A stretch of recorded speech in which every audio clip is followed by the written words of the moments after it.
Hey guys, welcome back. My name's Stu, and this is Goodnight Park. A castle with a pair of roller coasters needs developing into a large theme park. Your objective: to have at least 1,200 guests in your park at the end of October year 3 with a park rating of at least 600. Okay then, so I do remember this one. This is the one, obviously, with the massive reverser coasters. So let's have a look. Night Shift 1 and Night Shift 2.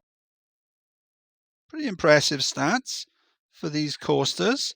Only charging £3, so we will be putting that up. So we've got quite a large castle and on an island. So we own a lot of land. The way the path goes to nowhere is a bit weird. So the entrance then is in this weird wall thing, but there.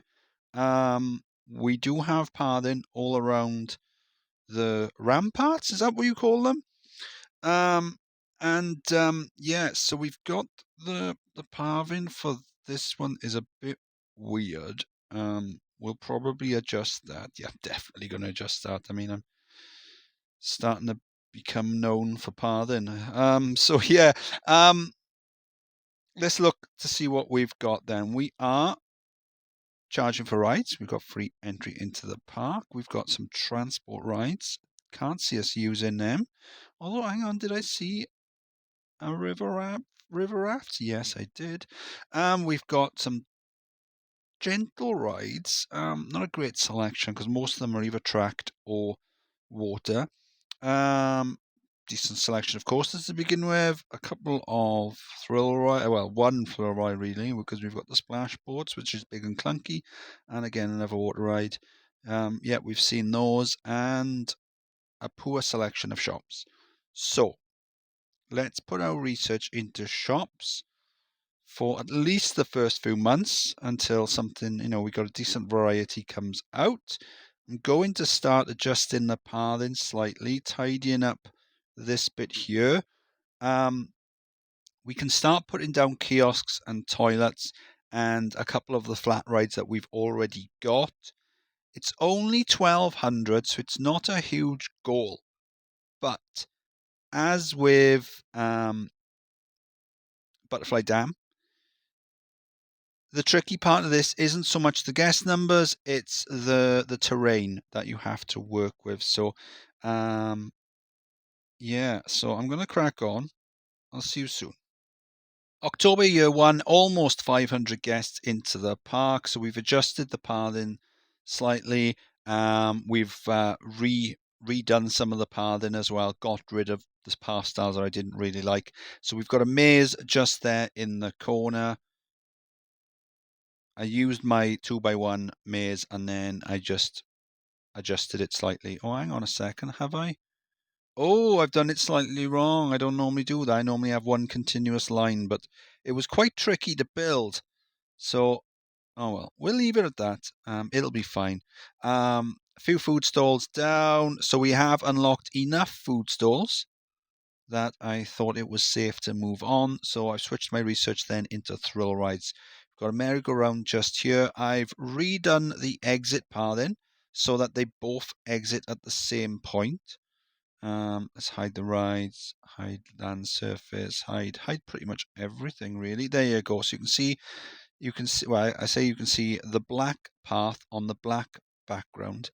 You can see the people walking down, and then until it comes up to the cobblestone path just there.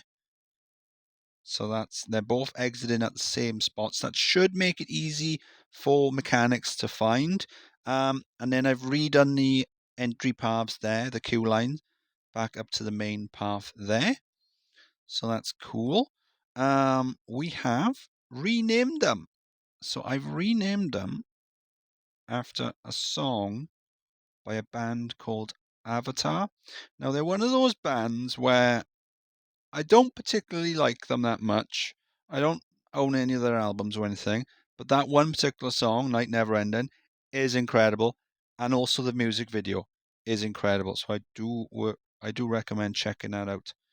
Obviously, it's spelled night without the K, But, you know, we're keeping with the pun. And then just over here then, you see the queue line just there for a wooden mine ride. What are they called? Wooden wild mine ride. Yeah, there you go. So the station is just, let me try and get a good, this castle, the scenery, it's always in the way. No matter which way you rotate, it's in the way somehow, and it's not even done very well. Some of the walls and things just go to nowhere. It's quite poorly done. The coasters themselves, the pre-builts, are so big and clunky. If you want to make it easy for yourself, get rid of them and use the space in a better way, or just shorten them. But we're keeping them, you know, the full experience. So we've got the wooden wild mine ride just down here. It drops down around and about a bit and then goes back to the start. It's called Underminer because it goes under the walls and stuff. So decent stats on that. And then we've got a stand-up coaster just there, and it's coming out. I like the way that the guests have all gone to the back of the train. For those of you who don't actually like roller coasters in real life, and there are some people that they love playing the game, but they don't actually like the rides in real life. So where you sit on a train will greatly affect the experience of the ride. Being at the front is usually you get to see more. So my first time on a coaster, I do like going on the front. But then subsequent rides, then when you go on the back, it's a lot faster because you've got the rest of the train pulling you along, and obviously it is more noticeable on longer trains. So when I went to Blackpool with my daughter and we went on the Grand National, which is the old Mobius wooden coaster, and I've waffled so much it's raining. So when we did that on the first side, we rode it at the front, and do you know, it was fine. It was quite calm and serene. And then when we did the other half and we rode it on the back, it was brutal. I felt like I'd been beaten up afterwards. I actually did, because we had our hands up. I actually did um, knock the head of the guy in front of me and smack my arm on the railing and almost bust my wrist. It was pretty brutal. Anyway, we're going very aggressive on the pricing. All coasters are £10. I figure we'll go aggressive the first year or so, and then we'll scale it back, and maybe towards the end we will reduce it down because I know we're going to run out of space, and I don't want to go build too much outside of the castle walls. And if I'm honest, I just don't want to build that much anyway. I don't particularly like this scenario. So yeah. So anyway, year 2 then I'm gonna put up some more thrill rides and things, and let's see what we've got to choose from. So we've got a few decent ones coming out. So we'll pop them down, and hopefully we'll have a lot more guests by the end of year 2. October year 2. Almost 900 guests in the park. So we've got that bridge decorated. We've got a few more thrill rides. So we've got a roto drop just there. We've got an enterprise. We've got the launch tower. We've got 3D cinema. And we've got a junior coaster just down here called Baby Dragon. So yeah, it just comes out, got some boost track sections, and then takes you around and about a bit. Some interactions with these coasters out here, and then back to the station. A little break run at the back. Only running the one train, so I am wanting to get as many guests off the paths as possible because we don't have a huge amount of paths, and I don't want any problems with overcrowding.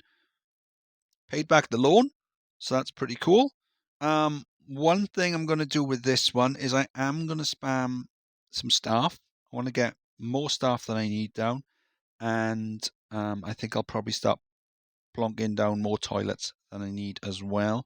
Get a couple of simple awards that we can be eligible for on a park like this. One simple trick Let's have a look.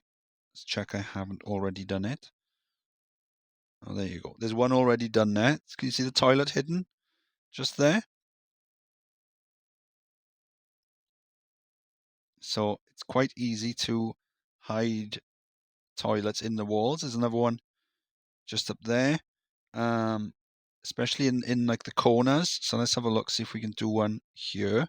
So if we go there, put it there, and then we can put it there, place it, open it. There you go. So that's fully usable. You can't see it. We could drop another one down there. There you go. And we plonk enough for them down and we'll be eligible for best toilets. We might not win it, but if we do, we're going to get a boost in guest numbers. So, yeah, we're researching roller coasters now because we're probably going to need to pop a few out. I think I haven't shown you, or I probably did show you, just didn't tell you. We've got a couple of pirate ships down here, like there's some sort of dock. I know they're sort of boxed in, but, whatever. So I figure we'll research roller coasters. Hopefully, we'll get something decent out. I don't want to be building anything too big, because it just looks. I don't want too much spaghetti. I'm thinking about the river rafts. I could put that around the park. That's a good way of getting guests off the paths and storing them for a couple of minutes. But yeah, if I can do this with like 1,201 guests, that would be like perfect for me because I've been really busy recently and it hasn't affected me until now. This week I'm panicking a bit that I might not get the video done in time. So hopefully we'll be fine and we're most of the way there. Yeah, let's do year 3 and let's pass this goal. October year 3, we've got 1,181 guests in the park. We need 1,200, so we're going to be slightly sneaky. We have got the green arrow, and we've got a couple of awards on the go as well. But we can be a little sneaky about this. We can pop. So the exit is in amongst these pillars here. So if we pop a no entry sign there, so guests can't leave. That way we're only getting guests coming in. We should go over the 1,200. We've got 2 weeks to do it and pass the goal. Yeah, that's the plan anyway. So over here then, we've got a looping coaster.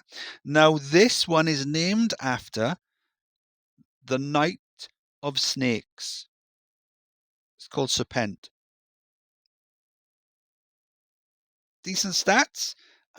Everything's free at the moment because we're struggling for guest numbers. We've got 13 days to get 15 guests. We've got a river rafts just down here. So as I said earlier, a good way of storing guests. So at the moment, we have got 58 guests on the actual ride. So we've got 31 boats. Each one can store 4 guests. So that's 124 guests, I believe. I'm talking and counting at the same time. Oh, there you go. Most of those are empty. Maybe we need a minimum wait time as well. There you go. So, yeah, how are we doing? 21st, 1194. We'll be fine. I'm not worried. Somewhere amongst this, we've got a motion simulator. Yep, there it is. I've been plonking down a few trees. I have said it. I don't like this scenario at all. It's so big and ugly. And really what you'd need to do is build pathing out onto the outskirts of this island. But then you've got to connect it to the ramparts. And then that would just be so ugly. Come on, we need one more guest. Who is going to be? There you go. That one in blue. Marcia. Cool. There you go. So because we've put the no entry sign down, that means guests can't leave. So we've only got it for 2 weeks. So that's fine. Any longer than that, and we run the risk of our rating dropping. So at the moment, it's on 10.99. Guests are going to start wanting to leave. Not many so far, but at some point they will. We've running out of cash now because we've got everything free. I mean, once we pass the goal, we could, if we wanted to play on, we could ram the price up on the rides. There you go, 1208, rating still on maximum. Yeah, I'm not panicking anymore. I'm fine now. Everything's recorded apart from the outro. I can edit it. If I don't edit it today, I can edit it one night this week. That'll be fine. Yeah, so all is good. All is good. This scenario is just a mess. You see, the pre-built is too big and clunky. The pathing is horrible because it's on top of the walls like that. We probably could have expanded out the towers to do some pathing down. That would have been okay. And we've done it. Ooh, cool. Yeah, let's get rid of that. Oh, there you go. Now we win the award. Oh, we can't. I can't get rid of the sign. I can't get rid of the sign because I haven't got any money. That is delicious. I do like irony, and that is delicious irony. See, I put the price of the rides down to free because I wanted to keep the guests in the park. And now, but the guests can't leave because there's a no entry sign, and I can't get rid of the no entry sign because I don't have the money because I'm not charging for the rides. Yeah, so you've got to appreciate the irony. So I'm going to put these up. I'll see you in a moment. Okay, we're charging for the rides, so let's run it off fast forward because it's a good opportunity actually to see how long it takes for the no entry sign to affect the park rating. So it's been up for 2 weeks at the end of last year,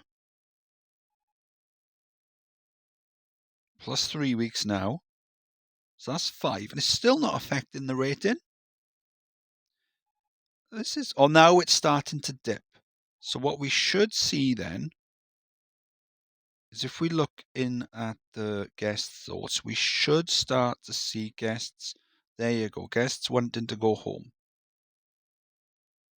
There you go. Now it's starting to be noticeable.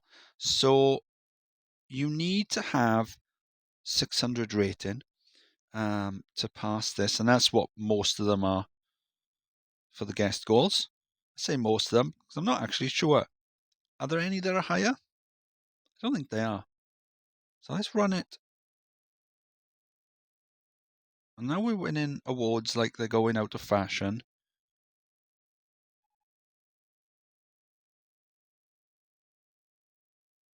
And the rating is still up high enough.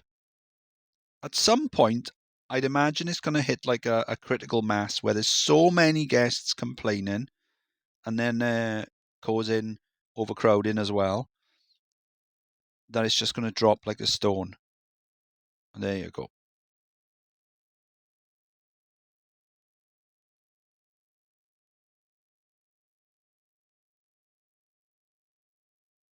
Now it's starting to drop. That's not bad. So it's now April, the end of April. So that's 2 months plus 2 weeks. So that's about 10 weeks that we had without the guest numbers dropping, and we've got money now, so we can get rid of that. Cool. And now we should see a huge amount of them leaving, and then what will happen then is as the guests leave, once they leave the edge of the park, they disappear. They vanish from the game. And so any negative thoughts that they've got, like for example, this guy here, it's too crowded, I want to go home, can't find a park exit, I'm running out of cash. So all those negative thoughts and the positive one about the park being really clean and tidy, they will all vanish. So let's have a look. Once he goes off the map, there you go, he disappears. And the park rating goes back up.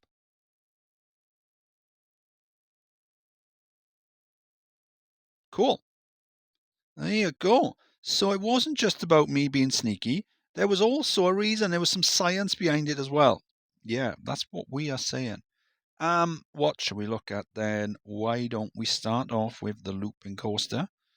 And then we'll make our way around. I'm probably not going to do a full POV of the reverser coasters, but we'll think of something.